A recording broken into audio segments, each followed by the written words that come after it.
Urinary इनकॉन्सिस्टेंस, खांसते छींकते हुए या फिर कई बार जोर से हंसते हुए पेशाब निकल जाना, कुछ बूंदे टपक जाना, यूरिन का लीकेज हो जाना,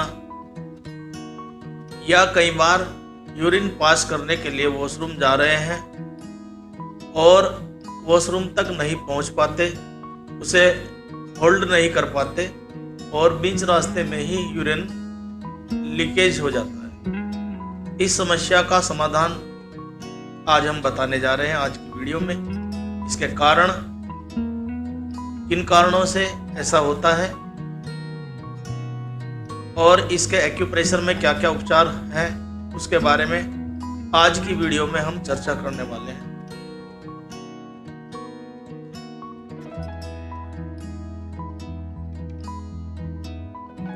सबसे पहले बात करेंगे यूरिनरी सिस्टम की।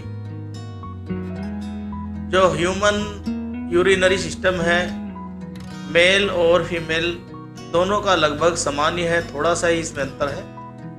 यहाँ पर सबसे पहले यह समझेंगे कि यूरिन किडनी से निकलकर यूरेटर के माध्यम से यूरिनरी ब्लैडर में आकर जमा होता है और जब यूरिनरी ब्लैडर यूरिन से भर जाता है तब यह यहाँ से निकलकर यूरेथ्रा के माध्यम से हम यूरिन पास करते हैं और यहाँ पर हमारे यूरिनरी सिस्टम में दो स्फिंक्टर होते हैं। स्फिंक्टर को आप हिंदी में संकोचनी कह सकते हैं, ऐसा पार्ट बॉडी का जिसमें स्वैच्छिक सिकुड़न होती है। अपनी इच्छा के अनुसार हम उसे सिकोड़ सकते हैं और इसके सिकुड़न के कारण ही हम यूरिन को होल्ड कर पाते हैं, रोक पाते हैं। अगर यह लूज होता है तब लीकेज होता है। जब यह सामान्य नहीं होता, सामान्य से लूज होता है, इसमें वीकनेस आ जाती है, यही इसका कारण होता है यूरिन लीकेज। लीकेज क्यों होता है? इसके कई कारण हो सकते हैं। जैसे कुछ लोग अधिक मादक पदार्थों का सेवन करते हैं, शराब का सेवन करते हैं, कॉफी का ज़्यादा सेवन करते हैं या और गर्म पेय पदार्थों का सेवन करने से भी ऐसा हो सकता है। ऐसे लोग जिनको लगातार ऑफिस वर्क करना होता है, बहुत देर तक करना होता है और यूरिन का प्रेशर आ रहा है तब भी यूरिन पास करने नहीं जा रहे हैं, उसको रोके बैठे हैं, अगर लंबे समय तक, ज़्यादा दिनों तक ऐसा करते रहते हैं, उसके कारण भी स्फिंक्टर में वीकनेस आती है। महिलाओं को स्फिंक्टर की वीकनेस उनका गर्भ धारण करना और गर्भस्थ शिशु के वजन के कारण स्मॉल पेल्विक में वीकनेस आती है और फिर स्फिंक्टर में भी वीकनेस आ जाती है। महिलाओं को इसके कारण यह समस्या ज़्यादा रहती है पुरुषों की अपेक्षा। जिन लोगों का वजन ज़्यादा बढ़ता है उनका भी स्फिंक्टर लूज हो सकता है, वीक हो सकता है। स्फिंक्टर, जैसा हमने अभी आपको बताया, जब यूरिनरी ब्लैडर इससे भर जाएगा तो जो पहला स्फिंक्टर है यूरिनरी ब्लैडर के नेक पर होता है, वहाँ जब ये लूज होता है यह यूरिन को रिलीज करता है पास आउट करने के लिए। और दूसरा स्फिंक्टर यूरेथ्रा में होता है। जब यह यूरिनरी ब्लैडर नेक का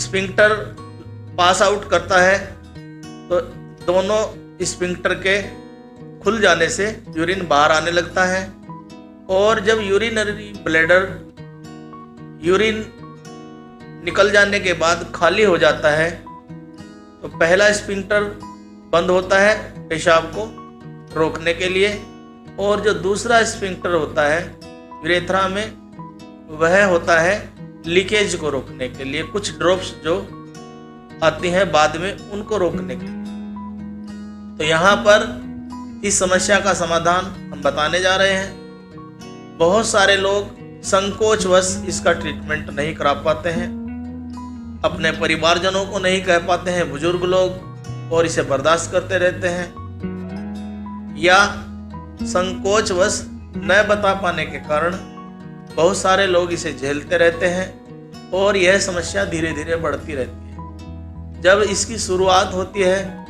उस समय इसकी कुछ ड्रॉप्स या कम क्वांटिटी में यह लीकेज होता है और फिर धीरे धीरे यह बढ़ने लगता है। समय रहते जब कम समस्या हो तभी इसका उपचार कर लेना चाहिए। किसी भी चिकित्सक की देखरेख में इसका उपचार करा लेना चाहिए। दूसरी, पैथी में इसकी सर्जरी भी होती है, लेकिन एक्यूप्रेशर द्वारा आप without surgery, without any medicine इसका ट्रीटमेंट कर सकते हैं और बड़ी आसानी से घर पर रहते हुए कर सकते हैं। आज जो उपचार हम आपको बताने जा रहे हैं उसे आप घर रहते हुए ही कर पाएंगे। तो सबसे पहले जो हम बिंदु आपको बताने जा रहे हैं वह स्प्लीन की मेरिडियन में आएगा, हमारी मिडिल फिंगर में। और मिडिल फिंगर में यहाँ पर स्प्लीन की मेरिडियन का जो पॉइंट आएगा यह SP8 है। इसको हम इस तरह से पहले एक्टिव करेंगे, press and release, press and release, press and release. उसके बाद हम इस पर एक वाइट ब्योल मैग्नेट अप्लाई करेंगे, यानी हम SP8 का टोनिफिकेशन करेंगे इस तरह से। यह SP8 का टोनिफिकेशन हुआ।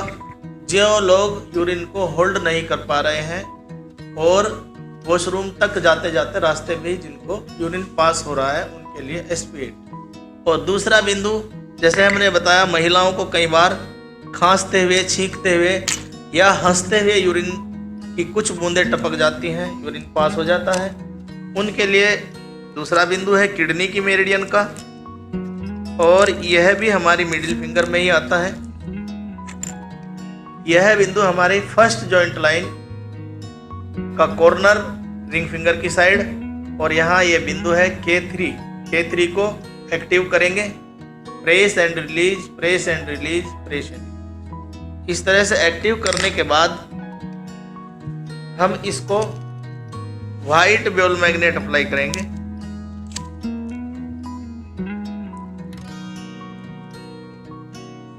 यह हुआ K3 का टोनिफिकेशन। इसको दोनों हाथों में अप्लाई करेंगे और कुछ दिनों तक लगातार करते रहेंगे, जिससे समस्या पूरी तरह से ठीक हो जाए। आप अपनी इच्छा अनुसार अगर दोनों बिंदुओं को एक साथ अप्लाई करना चाहते हैं तो दोनों को एक साथ भी अप्लाई किया जा सकता है। इसके परिणाम आपको बहुत अच्छे मिलेंगे। और रात को सोते समय लगाएं, कम से कम 8 घंटे तक इसको अप्लाई करके रखें। निश्चित रूप से यह समस्या ठीक हो जाएगी। ऐसे लोग जिनको संकोच है, आपके घर में कोई बुजुर्ग हो, उनको आप पूछ के लगाएं, और नहीं भी है तो एक्यूप्रेशर के कोई साइड इफेक्ट नहीं है।